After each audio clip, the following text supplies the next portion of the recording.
The weekend that unraveled everything. A husband's quiet discovery. Hey everyone, welcome back. Thanks for joining us for today's story. Let's dive right in.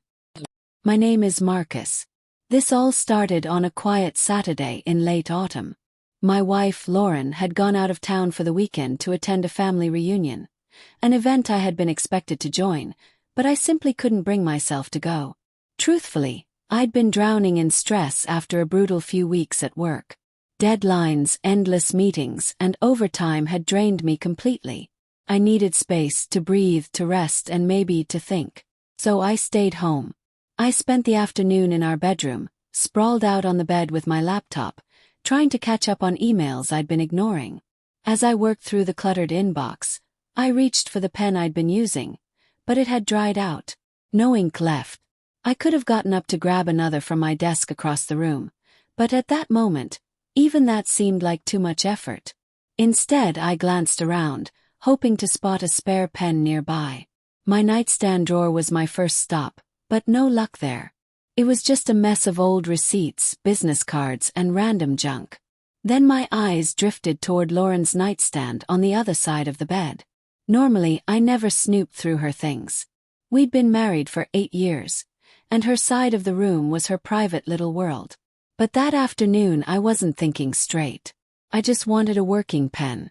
So, without much hesitation, I slid open her drawer. At first glance, it was what I expected, neatly organized with her usual belongings.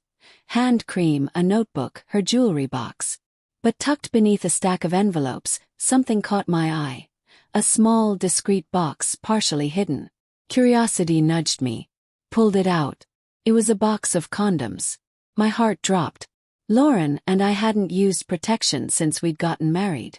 8 years of trust, 8 years of believing we were on the same page about everything, including intimacy. My hands trembled as I opened the box. One was missing. I sat frozen, staring at that half-empty box, my thoughts spiraling. We hadn't been close lately, physically or emotionally. I chalked it up to stress, life, routine. But now, staring at this evidence, I felt sick. I couldn't make sense of it. Except for the most obvious explanation. Was she seeing someone else? I wanted to dismiss the thought. I wanted to believe it was a misunderstanding. But deep down my gut told me otherwise. I knew I couldn't confront her without proof. Years ago, I'd falsely accused her of getting too close with an old boyfriend.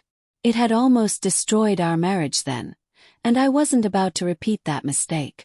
But this wasn't something I could ignore. That night I barely slept. I kept replaying every interaction, every distant moment between us over the past few months. The missing intimacy, the late nights, the unexplained coldness. By morning I knew what I had to do.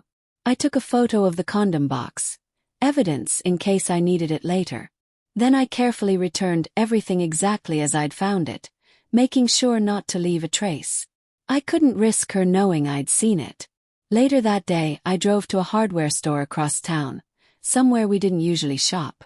I picked up 2 miniature hidden cameras and a GPS tracker, tools I never imagined I'd need. Back home, I installed the cameras in places she wouldn't notice. Our bedroom, the living room, even the entryway. I disguised them well, blending them into the decor. Then I slipped the GPS tracker under her car, making sure it was secure but hidden. That night, when Lauren returned home, everything seemed normal. She chatted about her relatives, about old stories and family gossip. She smiled, laughed. Nothing about her seemed off. For a moment I questioned myself. Was I being paranoid? Maybe I was creating a problem where none existed. But the memory of that box wouldn't leave me. For the next month, I reviewed the camera footage every night, combed through GPS logs every morning. Nothing suspicious.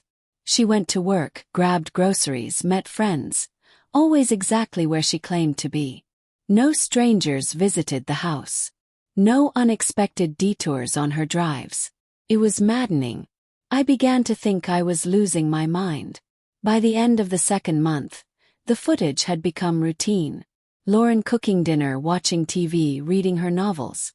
She looked like the woman I'd married. calm, ordinary, predictable. I started to believe I'd made a mistake. Weeks turned into months. I checked less and less often, convincing myself I'd been wrong. I wanted to believe everything was fine, that we were just going through a rough patch, that she still loved me. By the 5th month, it almost felt like we were returning to normal. I stopped obsessing. Until one random afternoon when, out of nowhere, the urge struck me again. I opened her drawer. My stomach twisted. Another condom was gone. My chest tightened. My heart pounded. I raced to my laptop and pulled up the camera footage from the last 2 weeks. I scrolled through hour after hour of recordings, anxiety pressing down on me like a weight. Then I found it. Clear as day, there she was, bringing a man into our home, into our bedroom. It was broad daylight. They kissed. They touched. They didn't even hesitate. I watched them move around the room, right there on our bed. The same bed where we once held each other through sleepless nights. The same bed where we'd promised forever. The betrayal burned. Felt sick. But I forced myself to watch the entire clip, every gut-wrenching second. I needed it burned into my mind. No more doubts. No more second-guessing. That evening, I waited for her to come home.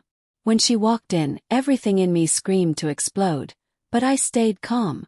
I told her quietly, "Lauren, sit down. There's something you need to watch."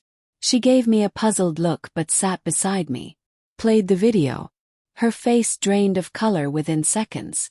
She froze, eyes wide in horror. "It's not what it looks like," she stammered, voice quivering. "Marcus, please. I can explain." She kept repeating it, desperate, pleading, but it was meaningless noise to me.